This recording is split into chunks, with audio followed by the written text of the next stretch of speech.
Okay, colleagues, welcome back. If I could ask you to take a seat.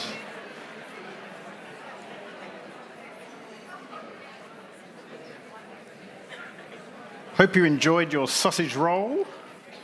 I looked for a chocolate cake and there was nothing. But I'm 3 hours behind Perth time, so I'm really struggling and looking for sugar, but don't mind me. Welcome back. It is my pleasure to welcome back to the stage Dr. Mary Russell, CEO of TEQSA, who's going to share with us a little bit about TEQSA's priorities and looking ahead. So it's over to you, Mary, and a bit of a lightning round with some Q&A. So please welcome Mary again.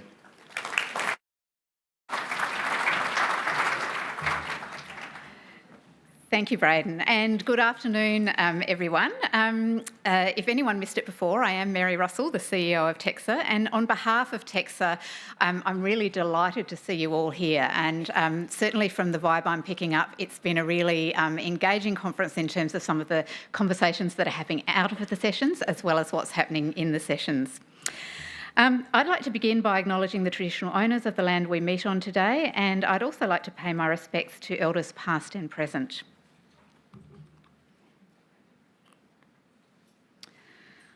Okay, so this is going to be a whistle-stop tour rather than a deep dive into change with TEQSA, because there's a lot happening and I want to give you an overview of what some of that is, but we've really ramped up in the last year the ways that we communicate with the sector, and we'll continue to do that, so there'll be many opportunities to take that deeper dive. So my update today comes at a time of really significant changes and challenges in higher education, not only for students and providers, but also for TEQSA as a regulator. It's been a very big year. We started 2024 with critical announcements of important sector reform for student safety and wellbeing, including recommendations that have come from the Australian Universities Accord, recommendations to establish a National Student Ombudsman, and we know that that legislation is before the Parliament, and an action plan for addressing gender-based violence in higher education.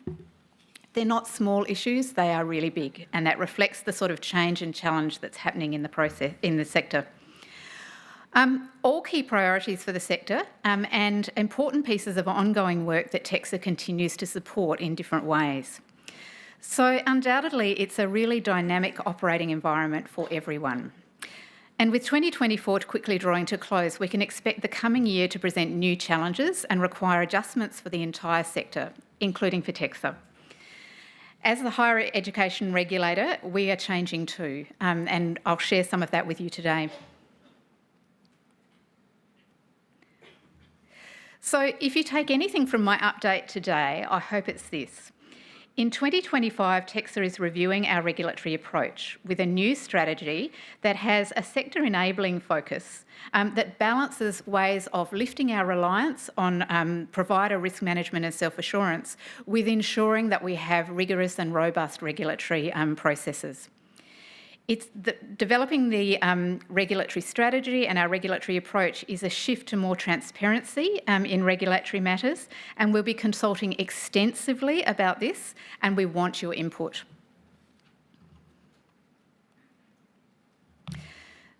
So our key focus for 2025 will be developing our regulatory strategy.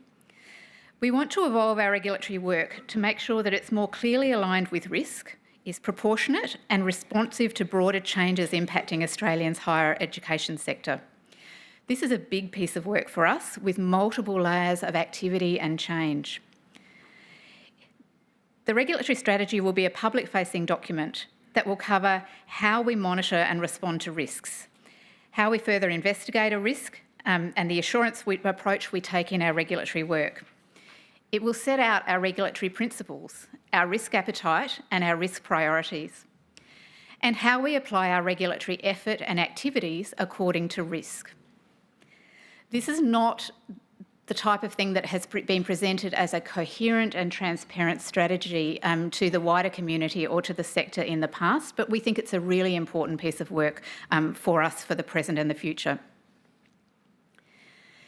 This work, as I said, does focus on really expecting and supporting an uplift from the sector in the way that providers are managing risk that are really systemic and embedded. And you've certainly heard references today to the ways that, that some institutions have been progressing that work. But as we develop the regulatory strategy, we will consult and consult and consult. Tomorrow, we're conducting our first consultation workshop on proposed updates to our risk and quality assurance framework. We have more than 120 representatives from across the sector who'll be giving us feedback as we develop our approach to risk and self-assurance in our regulatory work. This feedback will inform the finalisation of a consultation draft that we'll share with you in coming months. So I just want to share with you a little bit of what our regulatory focus is and will be going forward. Our first priority is the student experience. And I mentioned when I met with students yesterday that when we look at the higher education standards, although the labels or the headings of those domains relate to sort of operational areas and focus areas for providers, the word students and the reference to students and the expectation about how each of these areas of the standards relate to the student experience is embedded all the way through that document. Student experience is at the core of what we do. Tensions in many university campuses this year have highlighted a need to make some processes more responsive and student-centred. And many of you will know we're currently working with students and the sector to issue new guidelines and regulatory expectations about strengthening complaints and grievance processes and strengthening and maturing processes for seeking academic adjustments, particularly in making sure that they are more responsive and trauma-informed and more student-centred in the way that those processes operate. A second area of focus for us is we're seeing a pivot in the sector to transnational education. And this will be a focus area for TEQSA in 2025, as we ensure that our regulatory oversight is aligned to both provider activity and risks, and the reasonable expectations of quality from students and our international partners. Thirdly, I want to flag our interest in the ongoing work of the Higher Education Integrity Unit in response to the challenges and opportunities posted by generative artificial intelligence. Many of you in the room will have attended seminars at our previous TEQSA conferences and yesterday, and I think that when we look at the development in the sector, in this sort of area as it impacts on the sector, the acceleration of change has been profound, and we all are going to need to be really agile and focused to keep pace with some of those risks. Our recent request for information from the sector about the types of action plans that you're implementing around Gen AI had a 100% response. Our analysis of the action plans from every single provider is another turning point for the sector in tackling the challenges of Gen AI and harnessing its powers as well. And we'll certainly be sharing more information from that analysis with you in the coming months.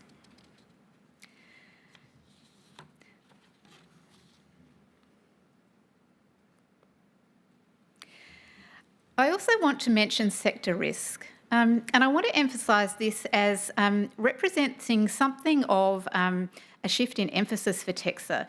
We're all very familiar in this room with the types of regulatory activity that TEQSA conducts around initial registrations, re-registration, course accreditation and re-accreditation, and compliance activities. Most of those are directed to understanding what is happening with individual providers. But it's evident that the community and stakeholders have strong expectations that higher education providers and TEQSA will identify and respond to issues and risks that are apparent across the sector. These are the risks that affect many or all providers. It's been evident in relation to managing protests in Australia related to conflict in the Middle East, in issues like the extent of underpayment of wages across the sector, and calls for more concerted and systemic responses to gender-based violence. Strength and maturity of governance across higher education providers is another area of focus for us across the sector. So during the current year, TEQSA's worked to develop new ways of responding to sector risks, and this work will continue in 2025.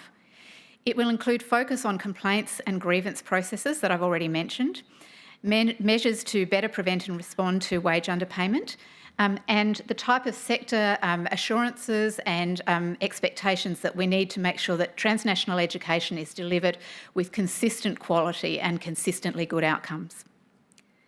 As new risks emerge, we'll share intelligence with the sector, but also our expectations for what needs to change and improve that need to be made in response to these emerging or sort of episodic risks. We will expect providers to strengthen their practices. So it really means that you can expect to engage and hear from TEQSA and work with us not only when you have to work with us on cyclic reassessment or a compliance matter, but also that we'll need to engage with you and have you work with us to respond to some of these sector risks. And the last area I want to cover off in terms of work for 2025 is the work that we're doing within TEQSA to improve processes and services.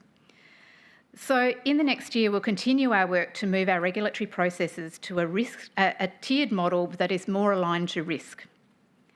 And this relates very much to the self-assurance work that we discussed in the panel a little bit earlier today. This process will build on work undertaken in 2024 to pilot re-registration processes that change the focus of evidence provided and place increased emphasis on the evidence of effective self-assurance and differentiate the focus and intensity of assessment processes according to risk and self-assurance maturity. The move to a tiered process will increase opportunities for providers to evidence the effectiveness of their risk management through self-assurance. In 2025, we'll build on the establishment of our specialist inquiries team and progressively transition case management to that team. We know that from your feedback that case management function is one that is particularly valued by providers, especially the independent providers in the sector. And we're implementing changes to minimise the pain points that you've told us about, especially around frequent personnel changes and ways that we can and need to improve the continuity around you having access to really good quality information from TEQSA and a single point of expertise and contact for your queries. This, however, will not be a barrier to your engagement with TEQSA. It'll provide a point of specialised focus for general inquiries, for students, for the public and providers. And it will integrate better with our work to provide relevant and up-to-date information on our website and through our other engagement mechanisms. You'll still be able to speak directly with the assessment manager who is handling any of the current matters that you have with TEQSA, but we do hope it will improve the responsiveness and the continuity of that experience for you. So I hope this update of our priorities has helped to give you some sort of overview and context about our focus in 2025 and some insight into the regulatory and service improvements that we'll be undertaking. We expect it'll be another really busy year for the sector and we expect that it will challenge us all and demand considered and agile responses. So we have a few minutes for questions and I would welcome your insights and questions. Thank you.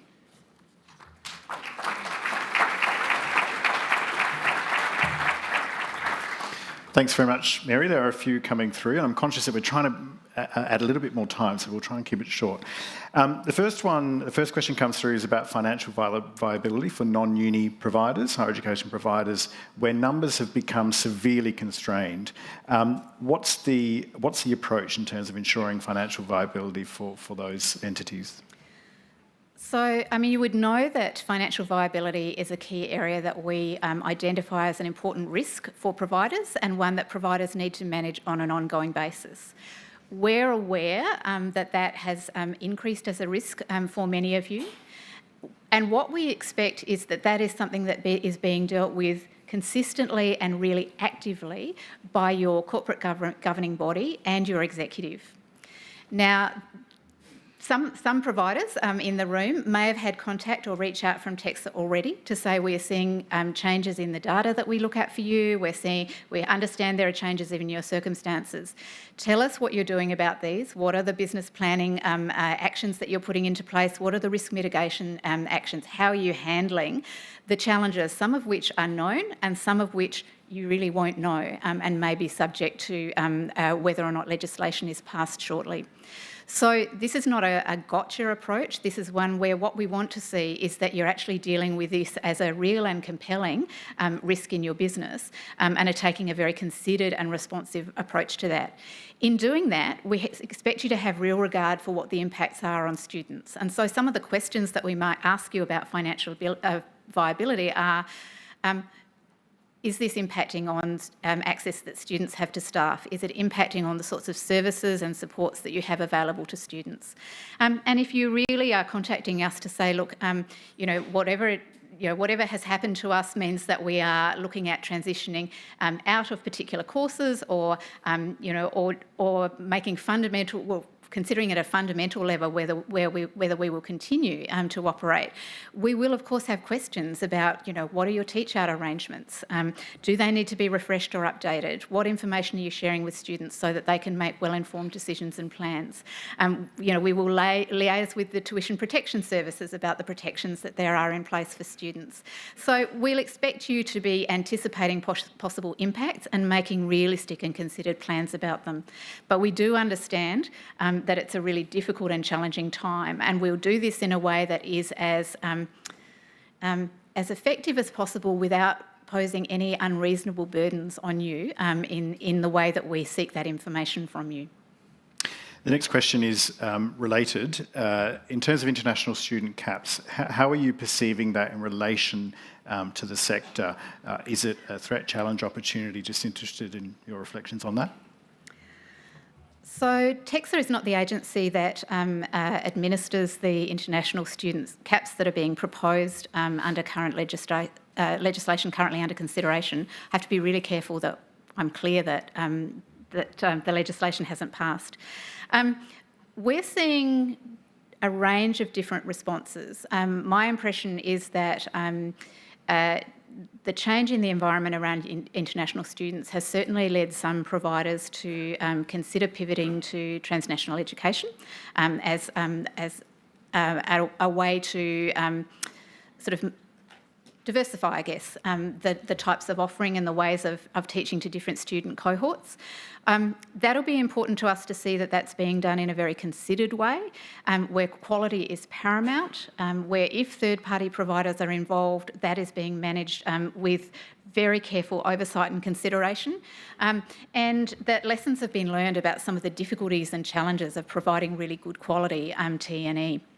And to any of you that are considering that, I recommend very highly that you access our T&E toolkit, which is a really important tool. We're hearing some conversations with providers about, look, there are opportunities to work more closely and in partnership with other providers.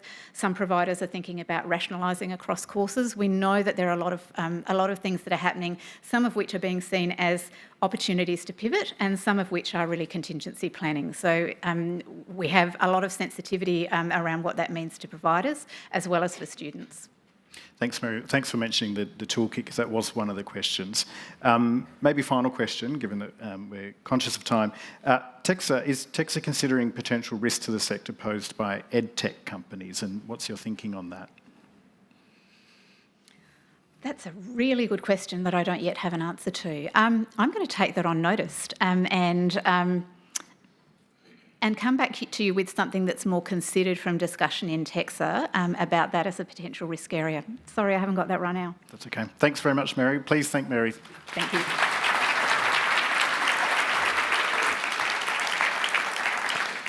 Okay, now we're going to move to a view from the peaks, it's called. Luke will like that title. I'd like to invite the chair, Adrienne Nieuwenhuis, to come up and... Oh, you're bringing them all up. So please welcome the entire panel as they make their way up.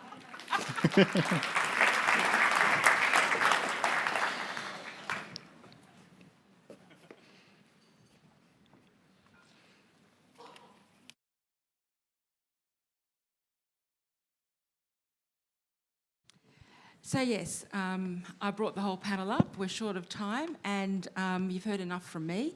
So I'm going to get straight into this panel.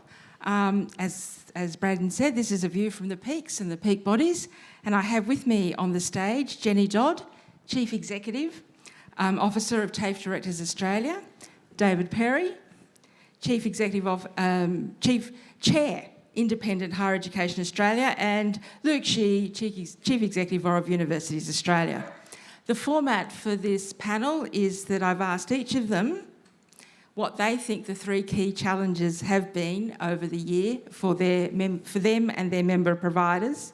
I'm going to keep them to time so that there's plenty of time for you to also ask questions, knowing that we are the panel before we have our closing address from the Secretary of the Department. So, Jenny, over to you. Thank you, Adrienne.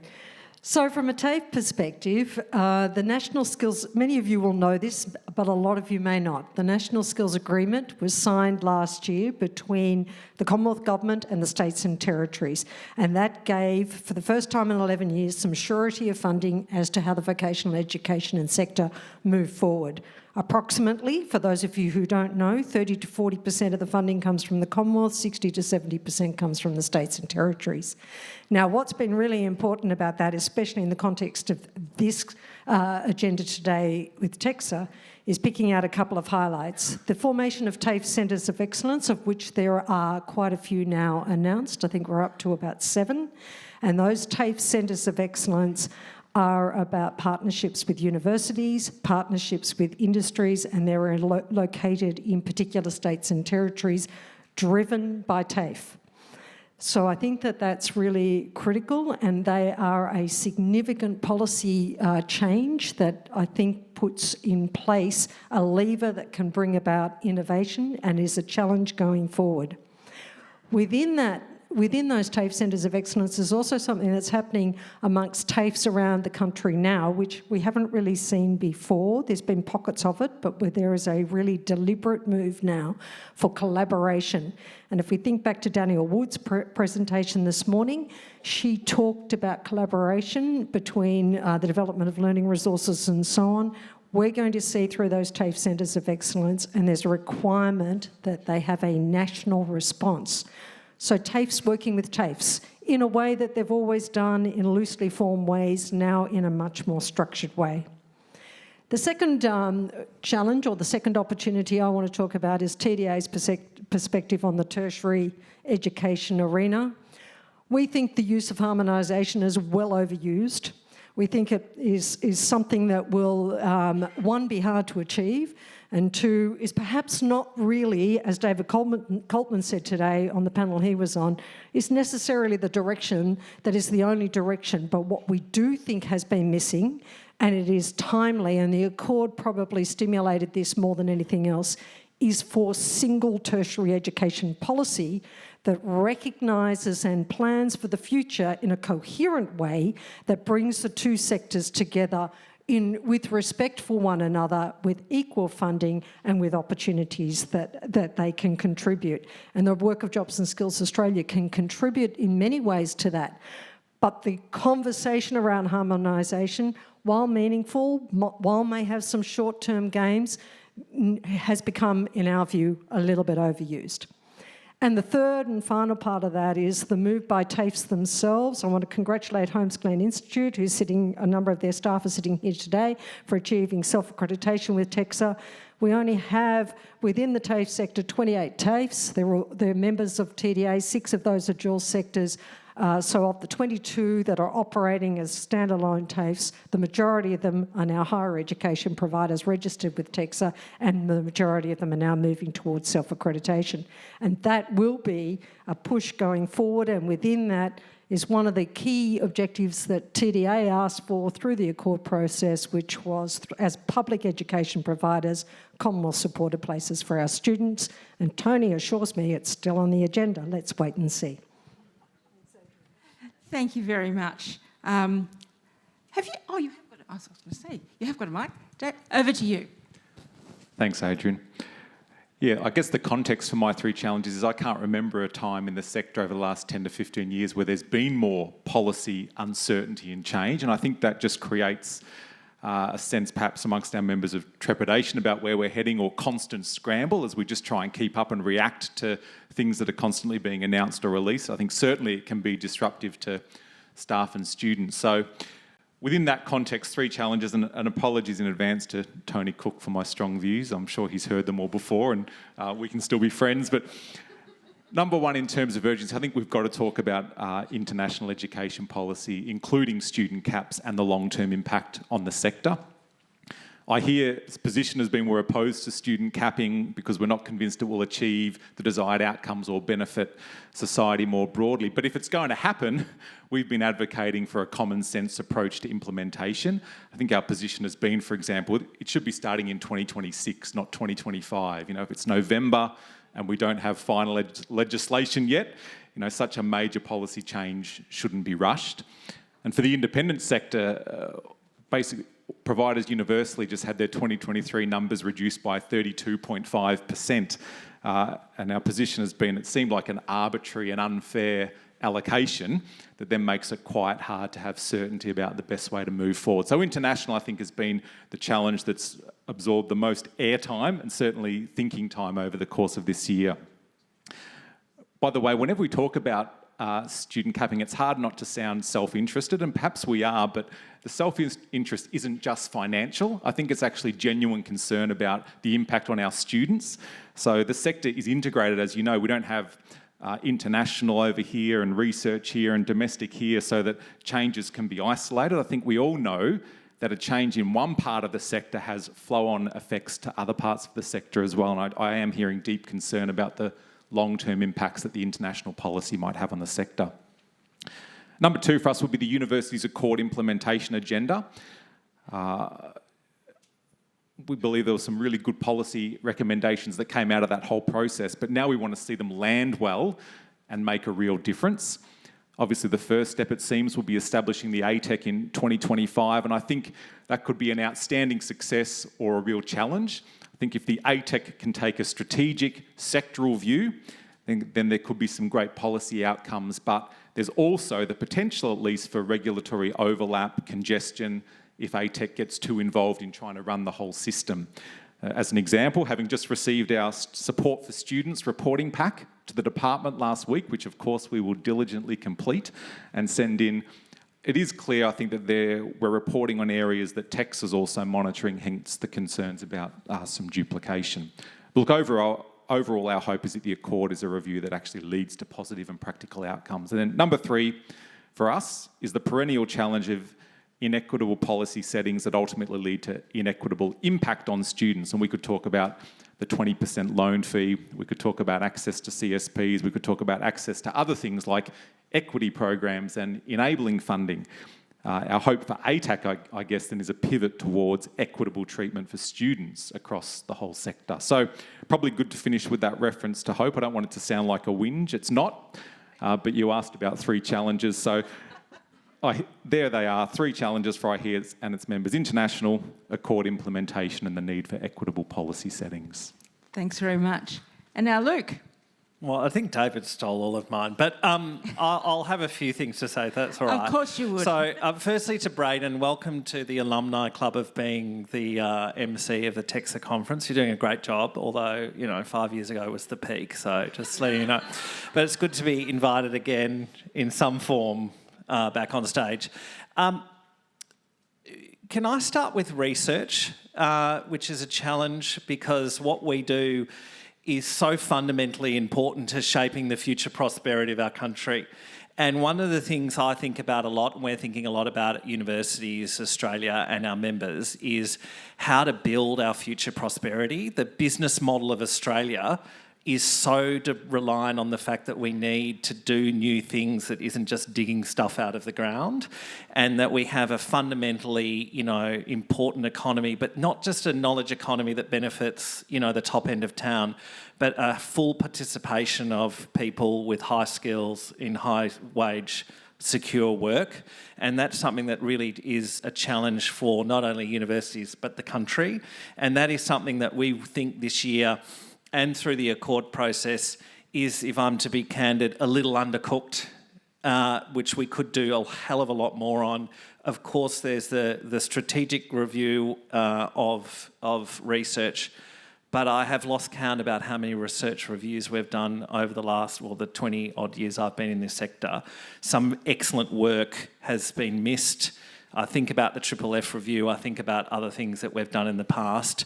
So let's hope that Dom English and the team, outside of Tony's department, of course, will do a bang-up job of that. But we don't lose sight of the importance of that fundamental pillar of what we do in universities, which is really for the betterment of not only humanity, but to find big solutions to those wicked challenges that we have. And also through that, support research workforce who are often on tenuous forms of employment or go from contract to contract because of the nature of our funding and regulatory systems, but predominantly our funding systems. And we want to work closely with the Commonwealth to rectify that, but also increasingly state governments who play a really important role in our innovation ecosystem and supporting what our universities do. Secondly, I want to talk about the Accord as well. And the Accord was 2 years really. I went to the Denise Bradley oration last week at the University of Sydney, and so I was reminded that it was 2 years since we released the terms of reference in honour of the great Denise Bradley, who was the last reformer of higher education, and I had some tangential involvement in some of those reforms back then. A great tribute to her to have that speech frame the Accord. But the Accord is 47 recommendations and 407 or 408 pages, I can't remember, but I'm pretty close to whatever it is. The government says rightly that they've addressed 29. That does leave quite a few unaddressed.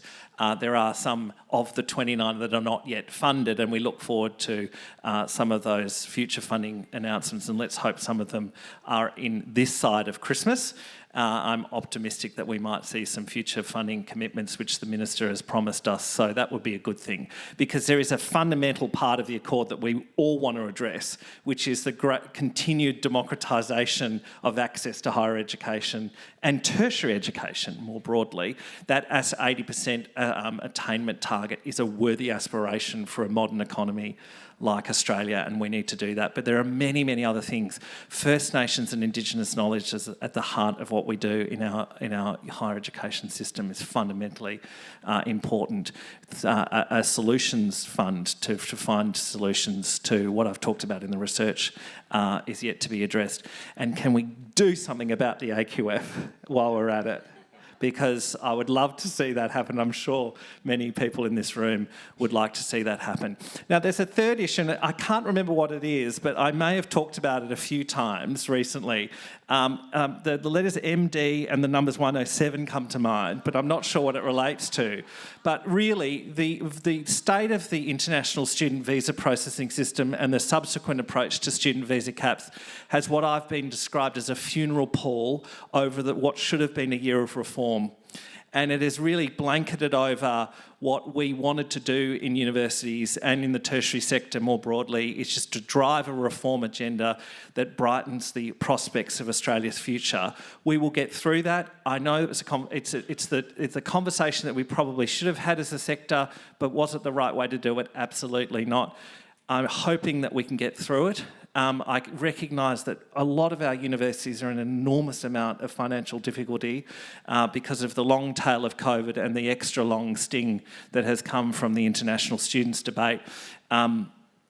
We don't want to see any further job losses in our sector, but they're an inevitability with the financial state of our sector.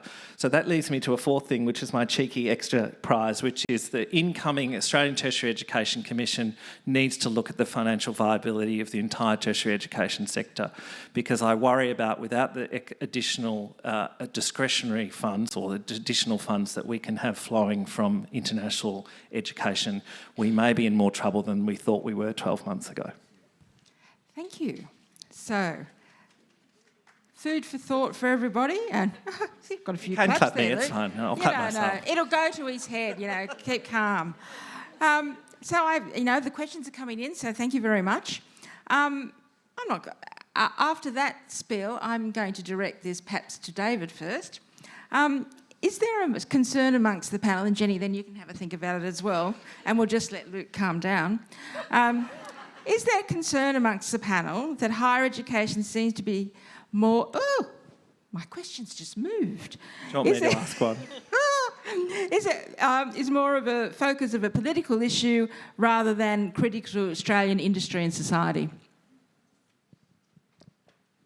Well, I guess that concern always exists, but it depends who you speak to. I'm sure the people in this room are maintaining the focus very strongly on the educational importance of what we do and the benefit to society in that way. And I think, in fairness to government, they're also looking for that benefit and see the potential there. So, yep, that concern always exists. We would never want a political agenda to determine ultimately what our sector does, because we're about much more than that: education, research, and, as Luke said, the benefit to society that comes from that research. So the concern exists, but I have hope. And I'm going to put it to Jenny as well, because Jenny most probably has a different perspective, straddling vet and higher ed and some of your earlier comments.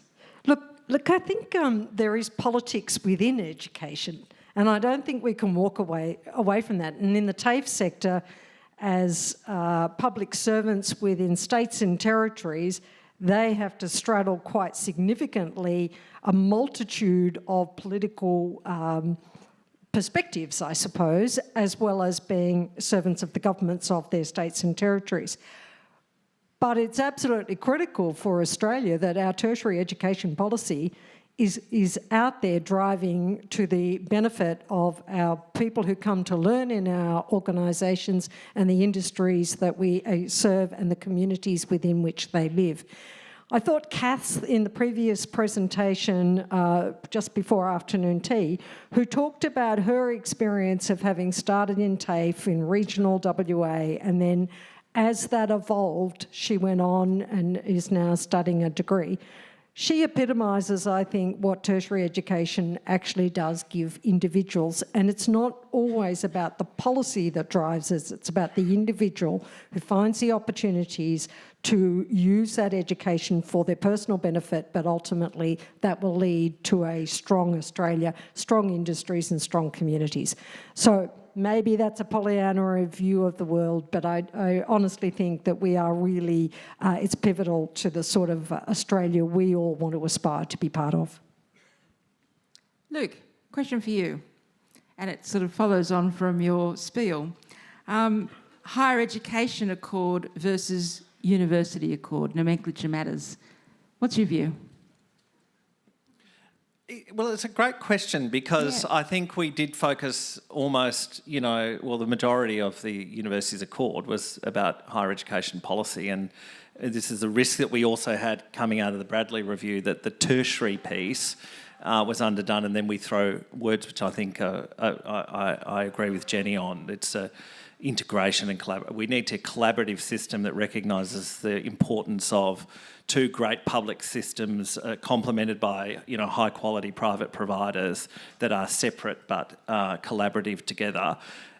Would it be more truthful if the incoming ATEC was the Australian Higher Education Commission? Probably for the first couple of years, to be honest. And but what are the big challenges we want to solve? I've always believed that public funding and financing for TAFE is probably a top tier priority over some of the others, and I know that's probably controversial for a Universities Australia person to say, but we want to make sure the whole tertiary system works. And so to try and answer that question is that there are absolutely problems and ambitions that we need to look at and solve and drive towards in higher education, but we need to do it alongside our friends in TAFE and VET and other providers. So let's just all work together, is my view. I actually want to commend the Accord panel, because I think although it started off as the university's Accord, there was an enormous amount of listening by the Accord panel to the experience that was much broader than that. And we at TDA wrote 3 submissions into the panel, and we had multiple engagement with the panel, with our CEOs of TAFEs, talking about the real experience of TAFEs and what that might mean in terms of tertiary education policy. So I think it has become broader than that. However, ATEC in its first iteration, similar to what Luke says, has to bite off a scope that is manageable, and the state and territory component of the vet sector has to be considered as probably a step too far in the first iteration. So if it's not Ministerial Direction 107 and it's not international student caps, what do you see as the way forward for government in terms of how we manage growth in the international student market. Anyone want to take that one?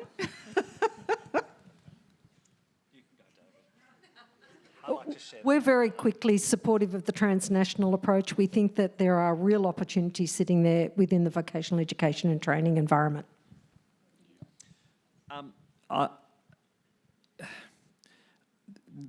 We have to recognise that is this a migration debate or is it an education quality debate?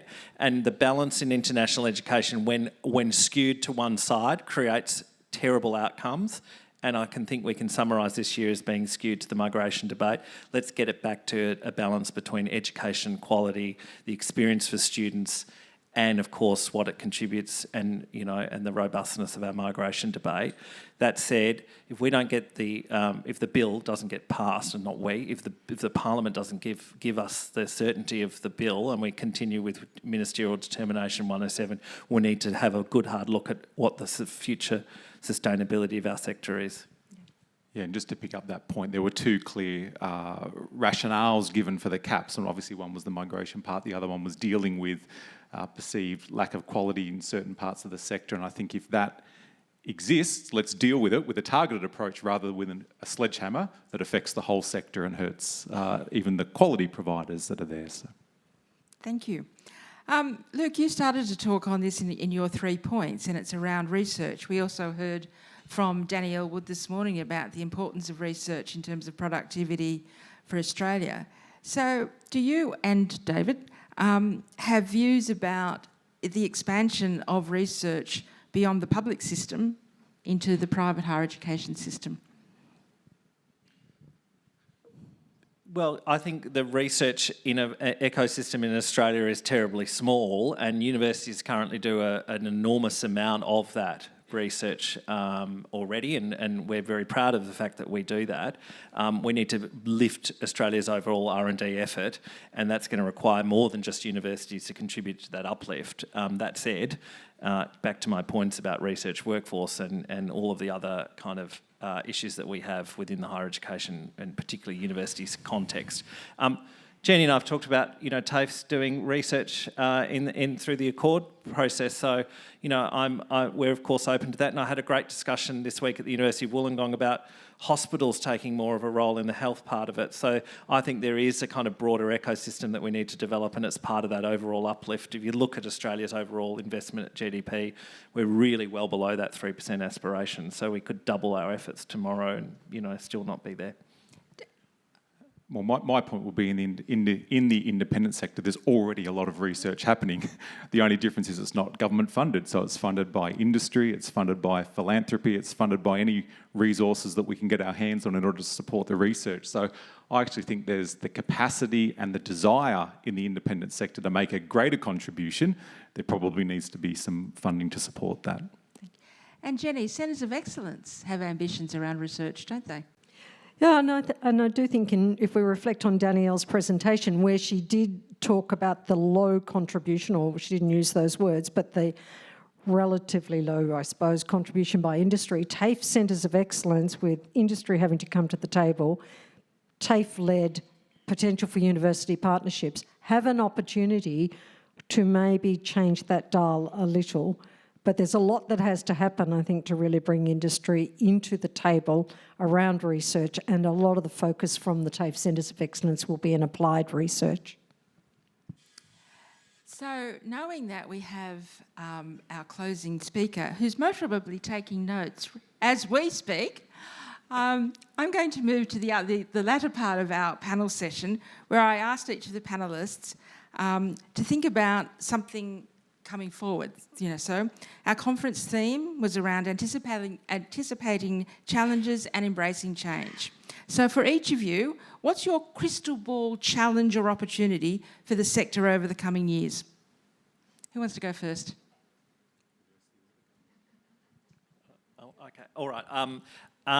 I think that the future, the growth piece around that tertiary education attainment target can't be done with 39 comprehensive universities and X amount of TAFEs and X amount, we have to really get our not our Bradley on, but our Dawkins on to think about what the new type of institutions we need to service that, and are we ready for it in terms of, it's not just bricks and mortar, but it's all of the other things around it. I think it's a bit more than just institutions, and so I think Luke's right on that, but I think it's also about the way in which we deliver to students will need to be rethought in new partnerships. And we heard today Christina Bolger talk a bit about the self-accreditation for TAFE in the vet area. What we're really keen to see is the opportunity for how you can design through both higher education and vocational education and training to meet the needs of students. So there's lots of challenges going forward. But I think the really positive thing is that we're talking now about tertiary education, and that's a really good outcome. I think we're carrying common themes here. So, change is being foisted upon us whether we like it or not, or whether we're ready for it or not. Not just the policy challenges I mentioned earlier, but we've talked about AI and other educational disruptors that are coming. I think that what that does is create opportunities for innovation and sector diversity precisely of the type that the Accord called for. There's incredible higher education providers out there doing amazing, innovative things in direct response to the felt needs of students and industry. And I think we should be able to recognise and celebrate that regardless of provider type or the public-private divide. Then we can have, I think, diversity that enriches the sector. So obviously we need then regulatory and policy settings that support that innovation and diversity, and I think there's a job for TEQSA, Adrienne. Of course there is, David. Well, this was a short and sweet panel, but I hope that you enjoyed the lively conversation of our three panellists, and can you please put your hands together to thank them?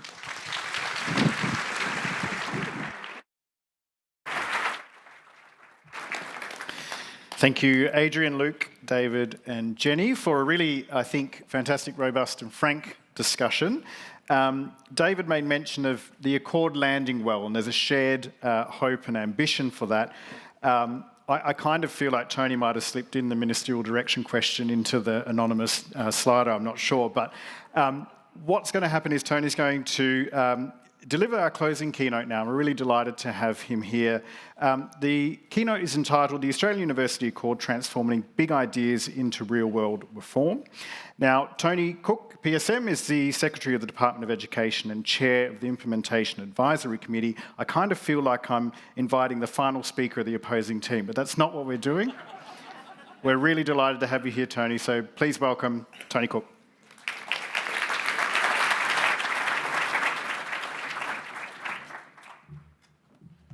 Thanks, Braden. Can I begin, of course, by acknowledging traditional owners and custodians of the land we're meeting on here today, and pay my respects to Elders past and present, and also extend that to any other First Nations people that are in the conference this afternoon. Good day, everyone. I'm Tony. My job is to lead the Commonwealth Education Department. For those who I don't know, it's great that you're here. Thank you for your dedication.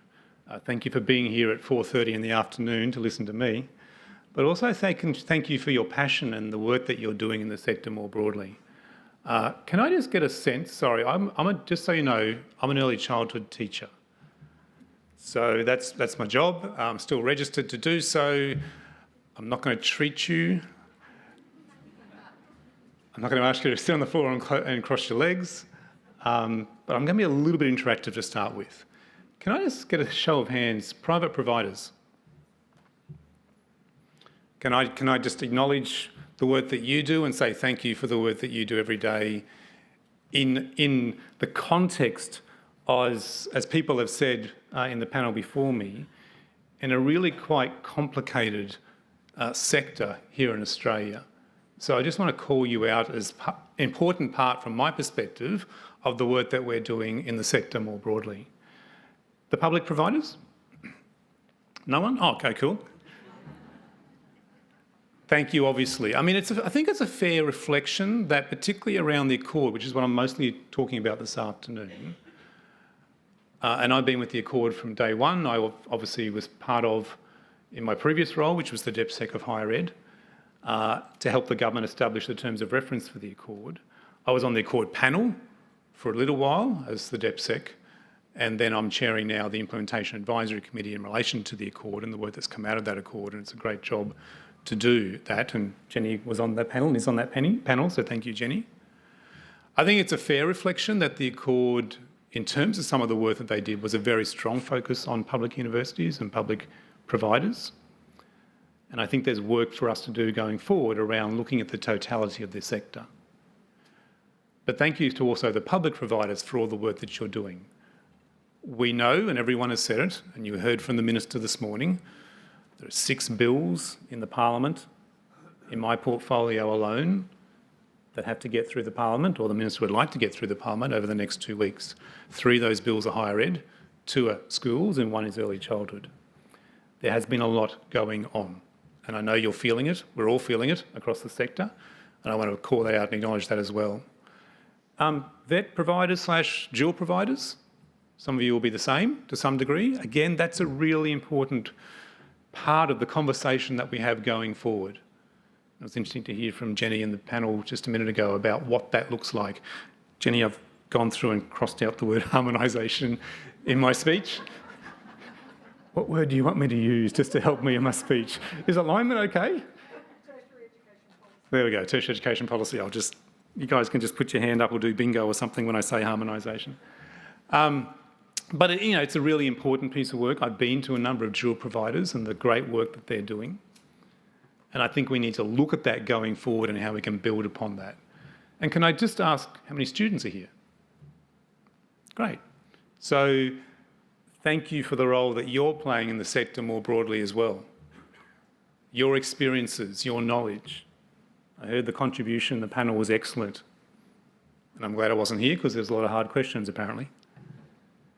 But I heard that it was an excellent contribution to the conference. And as I walked in the door a couple of hours ago, the first thing I heard was that the conference has been really good and the vibe has been excellent. So I'm sorry about what I'm about to say. No, seriously. Nothing but good news from me. But again, thank you for that, because that's really important. And I think what comes out of conferences like this and gatherings like this is not so much hearing from people like me, but it's actually hearing from kind of the real things that are happening, the things that you're doing over lunch or morning tea or afternoon tea, where you can actually catch up with people and say, we've been doing this, what have you been doing in this? And those sort of things are the things that whenever I go to a conference, I find much more engaging, and that I can take practically, and I guess that's the challenge that I'll give all of you, which I'm sure you'll be doing, to take practically the things that you have heard today and look at how that may influence or change or inform or improve your own practice and the things that you're doing in your workplace every day. Can I just, before I jump into the kind of formal part, can I call out Adrienne and Stephen? Where are you, Stephen? Commissioner, there you are. That's the TEQSA Commission. There they are, 2 people at the moment. The TEQSA Commission, I'm trying to help with that and fix that at the moment, Adrienne. Thank you. And also Mary and the team. TEQSA is a small organisation and they play a very big role in a large ecosystem. And so I just want to acknowledge the work that they do and the way that they try to engage and do engage deeply with the sector, noting that they learn from you guys as much as you may learn from them. And I think that's really important going forward as well. So I've been asked to talk about the Accord. I've asked to talk about kind of where things are up to and kind of where things might head. Of course, you heard from the Minister this morning. I'll reference some of the things he said, but I'm not going to repeat what he said. But as you know, the Accord effectively was the largest piece of work looking into the higher education sector since Bradley. Big expectations, as Luke said, 410 pages, 47 recommendations. And each of those recommendations in themselves are significant, with a lot of sub-recommendations under each of those recommendations. The Minister was very appreciative of the work that happened through the Accord, and particularly the point that he would raise with me a number of times was the importance that the Accord reflects the views, the opinions, the thoughts of the sector more broadly. So for those of you that took time to put in submissions, for those of you that took time to come and speak to the panel, for those of you who informed work that might have been happening in your own provider, can I say a very sincere thank you? Because your voice and your thoughts and your opinions and your views informed where the Accord panel was heading and where they ultimately landed. I was in a number of panel meetings. I was in a number of consultations where people from the sector, both private and public, and students and unions, and a whole range of people and business, either side, were able to, I guess, talk to the panel about what their aspirations or visions or hopes might have been. And the panel then attempted to bring all that together and deliver the report that I'm sure you've all read in relation to some of the future directions of higher education and tertiary education more broadly in Australia into the future. In terms of the numbers, 820 public submissions, 180 meetings across the sector to inform their final report. As you know, the Minister then released, we had an interim report last year, and then the final report, which the Minister released in February this year. And I've already mentioned with about 47 recommendations. Some of the key reforms that were proposed or recommended out of the panel, and people have already mentioned it already, a new commission, an Australian Tertiary Education Commission. There was discussion about whether it would be called an Australian Higher Education Commission, or maybe just a commission.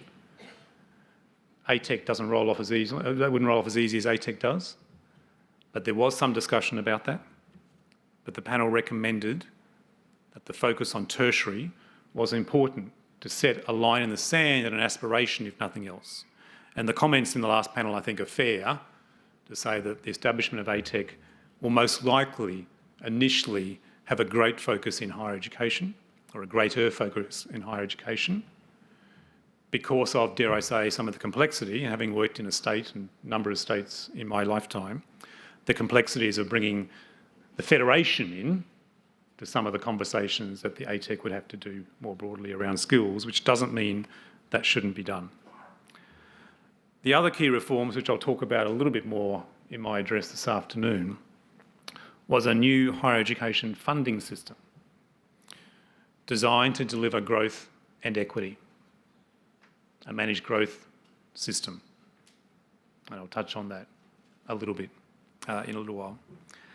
Another very important part of the reform was to actually focus on needs-based funding for the sector, recognising that some students need additional support to assist them in terms of the completion in the work that they're doing in their studies. And looking at what that needs-based funding model would look like is work that's set ahead for us over the next little while. The Accord also made recommendations to make changes to the higher education loan program help, and you've seen some of those both last year. The Minister mentioned, I think, the bill going through the Parliament at the moment, and you would have seen some of that in the last couple of weeks as well, so I won't go into that into great detail. And to pick up on Luke's point, the Accord also made recommendations about increasing the impact and the competitiveness of university research, or research more broadly across the sector. So to date, the government has responded to some of those. Again, Luke mentioned, of the 47 recommendations, have recommended in full or in part to 29 of those recommendations. If you want to see what they look like, there's a document online. You can have a look at what those look like more broadly. Just to go through some of those things very quickly, in the budget this year, the government announced it would deliver a number of those reforms.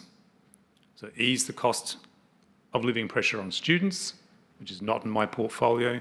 That's about student support more broadly. Part of that was about rental assistance. Delivering a fairer health system, I've already touched on that, and increase access to tertiary education opportunities for more Australians, particularly in outer suburban and regional areas. And they're the regional university study hubs, or the suburban university study hubs, the rushes and the sushes, which have been part of legislation going forward over the last little while. The other thing the government, and particularly the minister, has made clear, and he probably mentioned it this morning, was that the accord more broadly and the tertiary education reforms ahead will be done in stages. You may not feel that at the moment. You may feel like it's all happening at once. But there are a range of stages which the government is looking at in terms of how to give full effect to the recommendations out of the accord. The minister talks about, and I'll finish my speech by talking about it, it's more than a single budget. So there are a number of things announced in this year's budget, depending on electoral cycles, I guess, and returning governments. I anticipate there will be further announcements in further budget processes, but that depends on the electoral cycle more broadly. In August this year, as you know, and I'll touch on this briefly, the Minister introduced legislation into Parliament to implement the first stage of the Universities Accord. When passed, in terms of the legislation, in terms of wage price index or CPI, as the index for help, it'll wipe about $3 billion of help debt for more than 3 million Australians. You would have heard the government announce a $16 billion amount just last weekend or the weekend before in relation to the 20% cut, but also the change in terms of moving to a marginal rate for help payments as well. The bill will also introduce a new Commonwealth PRAC payment, which will provide the Commonwealth Government financial support, for eligible teaching, nursing, midwifery and social work students while they undertake the practical part of their degree. The first time the Commonwealth has ever done this. And massively expanding as well the fee-free uni-ready courses, those courses that act as a bridge between school and university and expand opportunities for more students. And again, I know the Minister spoke about them this morning, so I'm not going to go into any great detail this afternoon because he dealt with that this morning. He also spoke about the legislation to create a national student ombudsman. I do want to touch on that briefly because a component of that is the work that's happening in my department, where the government has committed $18 million to develop and implement the National Higher Education Code to prevent and respond to gender-based violence, the National Code. So the National Code is a key action to address gender-based violence in higher education more broadly. And it will establish and set best practice standards that all higher education providers registered with TEQSA must be able to meet in preventing and responding to gender-based violence in their communities. The National Code will be implemented by a new expert unit in my department. And there is close discussions with TEQSA about what that means, because I will call out that means there's a regulatory function to some degree now in my department. And we need to ensure that there's no confusion between those, the body, I guess, or the unit that will be in my department and the work that TEQSA does more broadly. And it's also something that the ATEC will look into going forward as well. Pending passage of legislation, the National Code will commence next year in 2025, with compliance activities to happen in higher education providers from January 2026. So back to the Accord, as you would be aware, the government has accepted the Accord's recommendation to an overall tertiary attainment target of 80% of working age people by 2050. That is big ambition. That is ambition in terms of growth and the government supporting growth in the tertiary sector to enable that target to be met. The benefits of achieving these targets are broad, as you would anticipate, and that you would know better than I. My department estimates that if the Accord attainment targets are achieved, in total around $240 billion in today's dollars in additional income will be added to the economy over the period to 2050 across the entire workforce.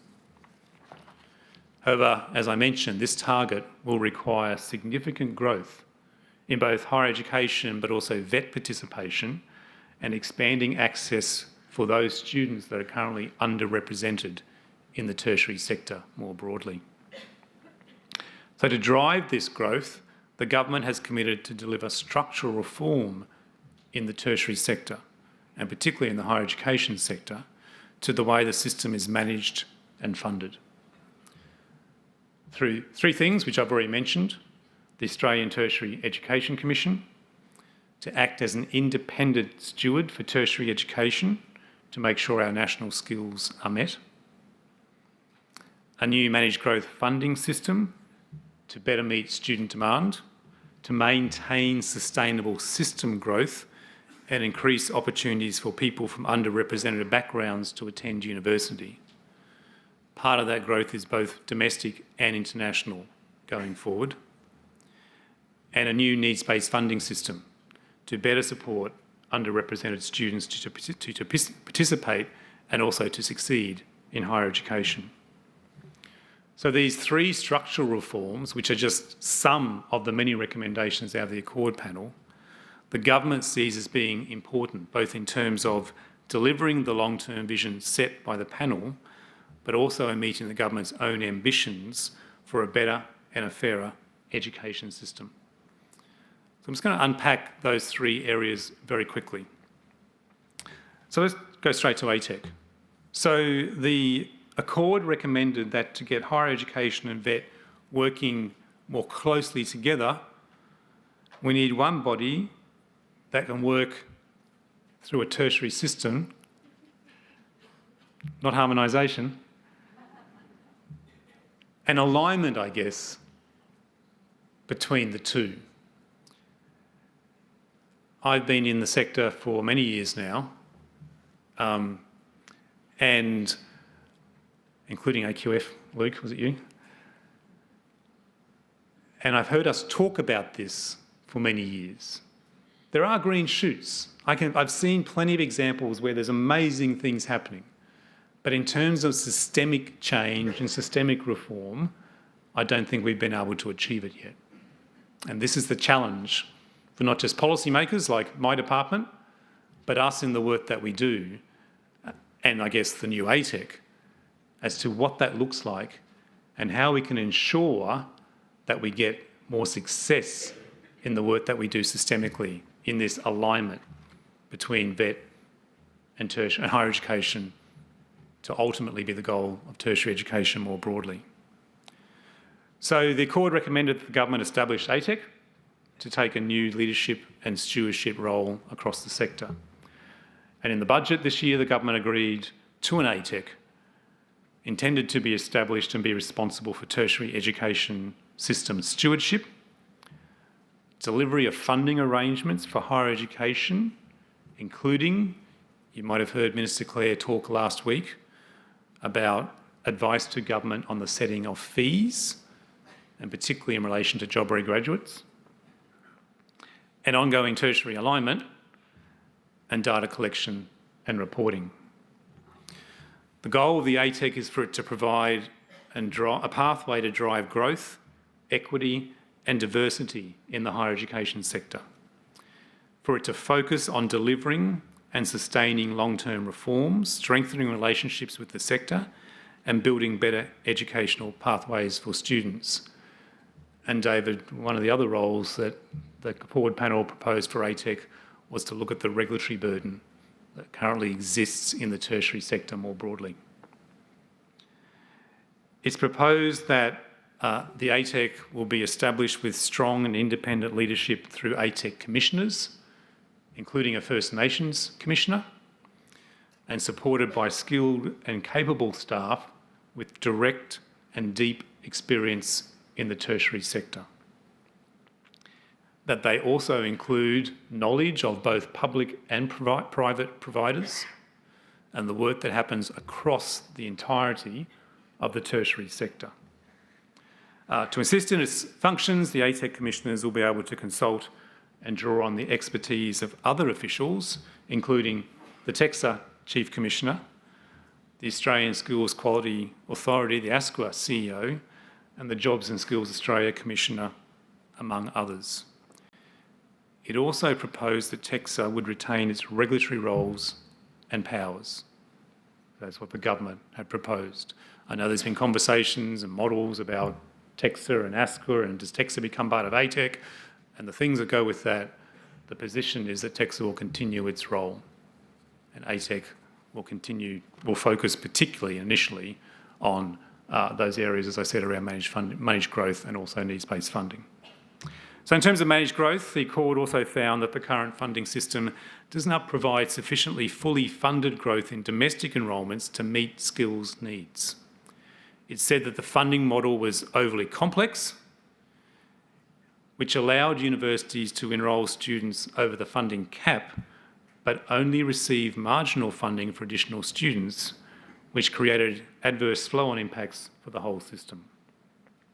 So in response, the government has announced an intention to develop a new managed growth funding system for Commonwealth-supported places to more accurately reflect student demand, to support sustainable growth in student places, and to increase opportunities for people from underrepresented backgrounds and help Australia reach its tertiary attainment target. So the new system will represent a new way of determining funding growth across institutions and propose to include targets for universities that encourage growth consistent with the overall attainment target, noting that the government has agreed to an overall attainment target of 80% in relation to tertiary attainment, with funding to be provided on a per place basis to those university level enrolment targets. The new managed growth funding system will also include transition arrangements to smooth the impacts of the end of the Higher Education Continuity Guarantee, the HECG, as some of us know it. In terms of needs-based funding, the Accord recommended a new funding system designed to increase tertiary attainment of equity students who've been traditionally underrepresented in higher education. And in response, the government has announced an intention to making needs-based funding a core component of funding for higher education teaching and learning. It's proposed the funding model will be designed to boost the number of students from underrepresented backgrounds completing higher education. Proposed to implement per-student funding contributions to better support students from these backgrounds to participate and succeed in higher education and to complete their degrees. Its proposed per-student funding contributions will also be included to support students studying in regional campuses, recognising the higher cost of delivery in regional Australia. It would see current HEP programs, replaced by a system which funding flows more seamlessly to where it is needed most. And importantly, needs-based funding recognises that improving equity needs to go further than access, with students needing to be able to support to succeed. We've often talked about access targets, participation targets. The panel was very focused on completion and ensuring that all students across the sector had opportunities to complete, not just attend tertiary education. And so just to finish up, sorry guys, I think I'm going late, am I? To support the implementation of these reforms, the government established an implementation advisory committee, which I had the privilege to chair and still chair. The role of the committee, and as I mentioned, Jenny's on that committee among other people, is to provide the Minister with expert advice and engage with the sector more broadly on the implementation of the reforms that I've discussed this afternoon. In addition to the work of the IAC, the government has undertaken targeted consultation with stakeholders across the tertiary education sector to ensure the detailed design of these reforms is right, and that will continue. So on the establishment of ATEC, I would anticipate that a large part of their role initially will be continued to work closely with the sector around the things that they are developing, the advice they are giving to government more broadly. This and will include roundtables with key leaders in the sector, stakeholders and other cross-government consultation through things like a tertiary reform working group that we've currently got established. Feedback from stakeholders will be essential in helping to shape these important reforms, and the government is currently considering the feedback in front of them and will consider the feedback that comes in the future. So for those of you who do remember Bradley, this really is another watershed period for higher education and tertiary education in Australia, with a real opportunity to transform the future of the system. I mentioned earlier the Minister has talked a number of times about the fact that the Accord is not a plan for a single budget, but it's a blueprint for the next decade and beyond to help build a fairer and a better tertiary education system. So to finish, I'd really like to thank everyone again for the work that you have done, the work that you continue to do, the contribution that you made to the Accord, either through submissions or through any meetings that you attended. I can assure you that your work, that your advocacy is embedded in the reforms that the government has initiated and in the reforms still to come. Thanks very much.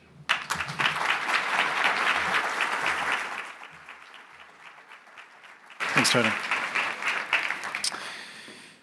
Thank you very much, Tony. On behalf of the sector here, we look forward to continuing to partner with you and the government on the blueprint, as you say, and the challenges and changes ahead. So that concludes TEQSA 2024 conference, but what I wanted to do quickly is just acknowledge and thank the people who make these sorts of things happen. So firstly, I think I'll wait for claps at the end, but I want to say thank you to the Auslan interpreters, been working really hard all day. Don't clap yet, don't clap yet. We'll give them a bigger one at the end. Our online delegates, thank you for joining us from wherever you may be, and of course, all of our speakers and chairs of the panels today. I want to thank especially our students who have joined us and those who have been up on stage with us. It's been fantastic to have you as delegates to the conference. I also want to thank Alice, who's done some fantastic live drawings again, and we'll get to see those later on. Thanks, Alice. As well as the Sofitel crew, the events team who have helped pull all this together, as well as the TEQSA team who have put on a fantastic conference, I think, and everyone's really enjoyed some robust and fantastic conversations. And finally, it's really important that we thank Uncle Perry for his welcome. It started us off on a really great note, and I think it's been a fantastic conference. It doesn't finish there because we now get to go off to a cocktail reception outside to finish off the day and some wonderful conversations. And thank you for putting up with me as your MC. I've really enjoyed it. So, round of applause for all of our wonderful delegates.